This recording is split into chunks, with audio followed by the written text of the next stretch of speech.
Today was day 2 of Commanders mandatory minicamp in Ashburn, Virginia, and today I'm going to be letting you guys know all the latest that we are getting from minicamp practices. And, stay tuned here, guys, because a starting player for the Washington Commanders on offense today left practice on a cart, and it's not looking particularly good at this point in time. Make sure you guys click that thumbs up icon if you haven't already to help out the channel. It's a free and easy way to help us out here at the Commanders Report, and we provide this content for you guys for free on this channel. So if you appreciate, our efforts here at the Commanders Report to give you guys the best Commanders content daily, every single day, make sure you guys click that thumbs up icon to help us out. So the player that got injured at practice today was starting wide receiver Noah Brown.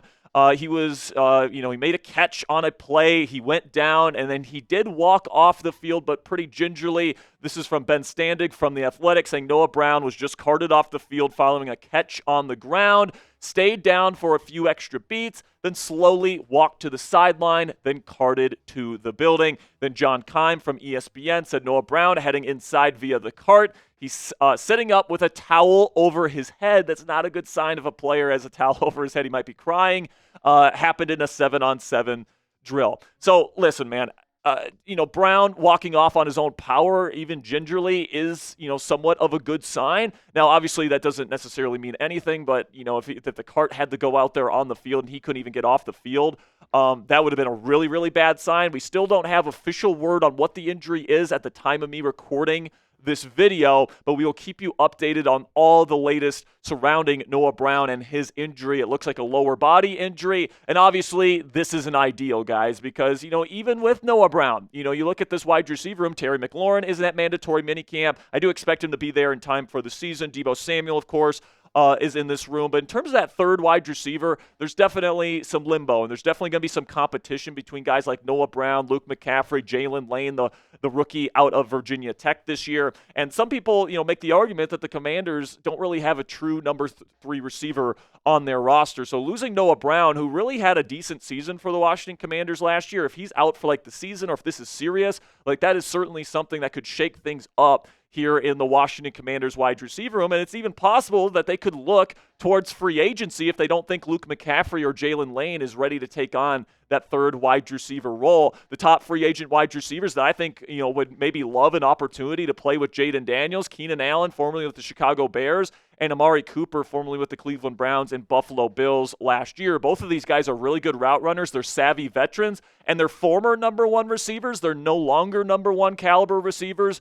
But with their route running acumen, there's veteran savviness, their experience, I think that if Noah Brown is lost for the season or lost for a very significant amount of time, the Commanders, with a team that still has some cap space here, could certainly look towards Keenan Allen or Amari Cooper to bolster the wide receiver room. So we want Noah Brown to get better fast here, guys. So if you want to send some good vibes his way, type those 85s down there in the comment section to wish Noah a speedy recovery. Really do appreciate all of your guys' support. Okay, now let's get to some good news here, because we just covered some bad news on Noah Brown. But Jeremy Reeves, fan favorite, locker room favorite, coach's favorite, everybody's favorite, Jeremy Reeves, gets a 1-year extension today, and he is on the team through 2026. Ian Rappaport broke the news today, saying the Commanders have signed special teams ace Jeremy Reeves, one of the NFL's highest paid at his position, to a 1-year extension. He's now under contract with the team through 2026. Now, Reeves is more of a special teams ace, but this year, Dan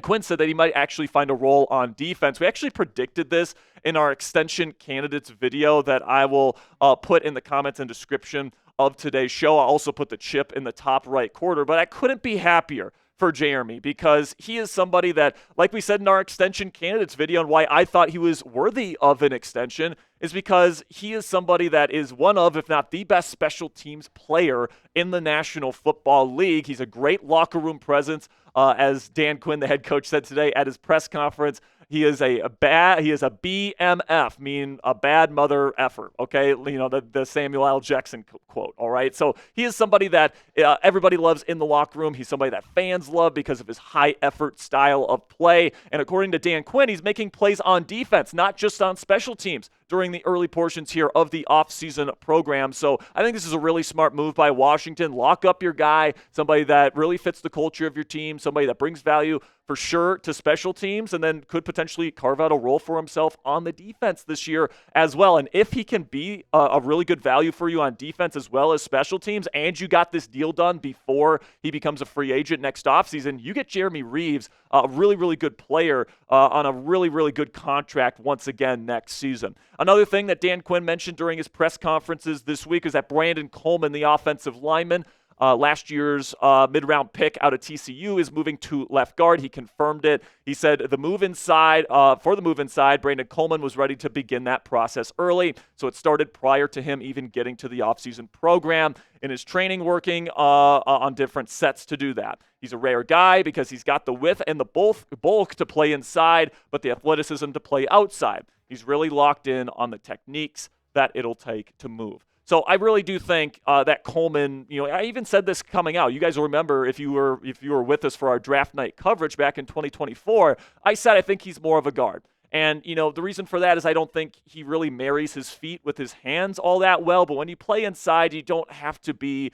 your hand-eye coordination and stuff like that doesn't have to be as precise as when you're playing inside. And he is a big boy with a lot of strength and a lot of length. And he is somebody that can absolutely be a success at the guard position, in my opinion. So I'm really excited for this move. I think he's going to be a big-time upgrade compared to what Nick Allegretti gave you at this position last year. And then, of course, you got that big upgrade in Laramie Tunsil at left tackle, who's going to be much better than Brandon Coleman was last year. So coming up, day 2 practice takeaways. We've got some notes that I want to share from you guys from Commanders practice. But before we get into that, I want to give you guys a word from our sponsor here at Fanatics, because I want to give you guys an opportunity to get a Jaden Daniels jersey for yourselves. I think this is a jersey you're going to be able to wear for the rest of your life, because I think Jaden Daniels is going to be a Commanders legend. Cross our fingers. I mean, hopefully, what happened to RG3 doesn't happen to Jaden Daniels, but I don't think it will. I think Jaden's going to be an elite quarterback in this league for a long time. I think he'll be the next quarterback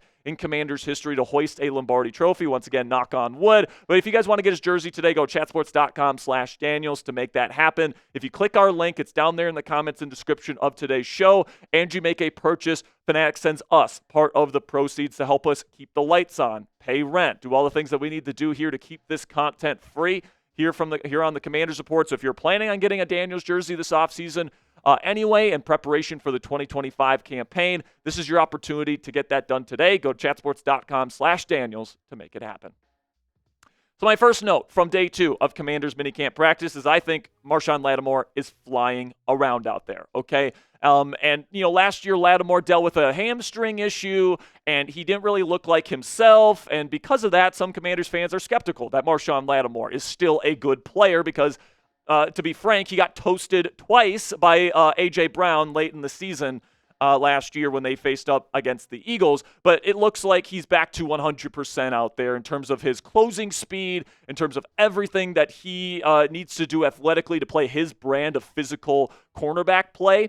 It looks like he's absolutely able to do that. He was covering, actually, Noah Brown on a route today where it was an in-cut, and, Noah got some separation on him, but the closing speed to be able to squeeze that route and then break up the pass was super impressive to see from Marshon Latimore, who, by the way, is changing his number to number 2. It's the number he wore in college with the Ohio State Buckeyes. So I think it's a good look. I think he's going to be a great player for this defense this year, and he's showing out here during minicamp. Then we get to another corner that's been playing well here, and that's Jonathan Jones, the free agent that they brought in this offseason, who, is getting the first crack at the first-team defense. All right, now, Trey Amos has been really, really impressive as well early on during the offseason progress, and I do think that he will eventually be the number 2 starting corner for the Commanders defense this year, if not week 1, then very shortly after that. But Jonathan Jones is certainly doing a good job for himself as well. He has been really sticky in coverage,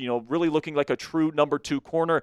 Jones didn't have the greatest season last year with the New England Patriots, which is why he's probably going to be delegated to more of a rotational or even kind of depth role here with the Washington Commanders. But having a depth corner as good as Jonathan Jones, who's played as much NFL football as he has as a starting level outside and inside corner, I mean, it's invaluable the value that he is bringing to this secondary. Then we get to somebody else. So we talked about Trey Amos showing out a bit here. How about another rookie? Jacory Krosky-Merritt, the 7th-round rookie out of Arizona. Didn't really play much last year because of an eligibility dispute, but he will not be ignored in these practices, guys. His jump cut is electric. His speed, it just jumps out at you when you watch the practice. And Lake Lewis Jr. posted this on his X account earlier today. Jacory Krosky-Merritt just showed his speed off on an outside zone round that he took to the house for 60 yards. All right. So, Jacory Krosky-Merritt is somebody that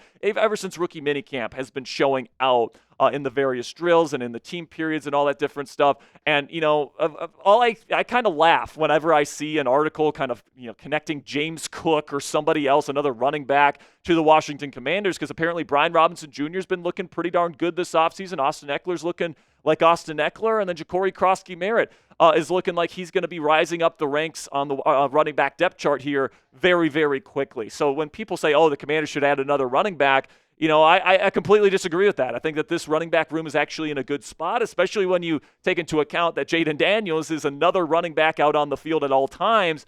I don't think that they need to make a big splash move or spend a lot of money on another running back when you have the guys that you already have in your room. Then we get to another young player here, Jordan McGee, who looks like a starter. So Bobby Wagner was not there at practice yesterday. He had a personal matter he had to attend to, so Jordan McGee took his spot as the starting inside linebacker during team periods, and McGee is looking ripped, he is looking fast, and he is looking ready to take on a much larger role in Dan Quinn and Joe Witt Jr.'s defense this year, and they're expecting a big jump from him this year, not only in terms of the snaps, but in terms of the production as well. And what's interesting about McGee is that even though he's a linebacker and Jeremy Chinn was technically a safety, it's possible that McGee kind of fills that quote-unquote bandit role in this defense because he is undersized for a linebacker, but he is incredibly quick for a linebacker as well. So if you're looking for kind of that middle defender to play that bandit role within this defense, the J-Ron Curse type, the Jeremy Chinn type, there's other candidates on this Commanders roster that could fill that role. Tyler Owens, Dominique Hampton, others, Robert McDaniel, the UDFA out of Jackson State. But Jordan McGee, as an undersized linebacker, could potentially be a candidate for this job as well. And honestly, right now, I would say out of all the candidates, he might be the one in the pole position at this point in time. Then we get to Tyler Owens, another potential bandit type of player who we talked about yesterday. He is looking absolutely jacked. He looks like an absolute specimen out there. And Owens is being moved around quite a bit. They're moving him around from bandit to true strong safety to deep safety to linebacker. And they're even using him a little bit as like a Frankie Louvu type, specialty pass rusher. Because just look at this guy, man. Like, I know he's covered up by a coach, but like he is huge for a safety, all right? He looks like a legitimate linebacker out there. And Joe Witt Jr. said in his press conference earlier this week that he could see Owens being a quote-unquote Louvu type of player where, they move him all around the formation. They blitz him. They use him as a linebacker. They do a bunch of different things with him. The Commanders have a high level of belief in Tyler Owens, and, you can tell he's putting in the work this offseason. All right, that'll be it for my notes and takeaways from day 2 of Commanders Mandatory Minicamp. If you want my updates for tomorrow's practice, make sure you guys click that subscribe button if you haven't already. Until tomorrow, guys, hail to the Commanders.